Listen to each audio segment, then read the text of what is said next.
we told you that the FBI had a conversation with us about the ransom note that came into our office. And we know there was another one that was sent to a local Tucson station, and that the FBI has also seen that note. I don't know, obviously, look, we can't get into the details of what we discussed with the FBI. We told them that we would keep that in confidence just for sake of the investigation. But I will say that the fact that Savannah and her siblings, Annie and Cameron, made that video that they released last night, what that says to me is that there is the FBI, and we know the sheriff said this yesterday, but clearly the FBI also believes that Nancy is still alive, and that her captors are watching the coverage, and that her captors are serious about wanting a ransom. Now, whether that means that the authorities think those ransom notes are legit, maybe it could be something else. But I do think that that Savannah and her family didn't make that video without the FBI's input.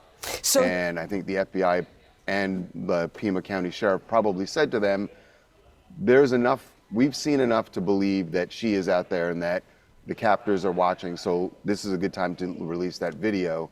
And hopefully they are going to get that proof of life that they requested in that video. I mean, Charlie, you looked at the note. They were talking about the ransom in Bitcoin, which I believe is hard to trace, right, on the dark web.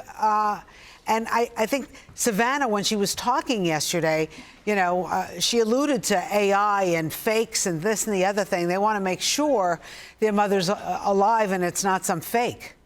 Yeah, that is going to be the next thing, Rosanna, that's going to be, and I would imagine that the FBI is already discussing how they would authenticate something, because you're right, you heard Savannah make that reference. I mean, to my memory, this is the first high-profile kidnapping in the age of deep fakes.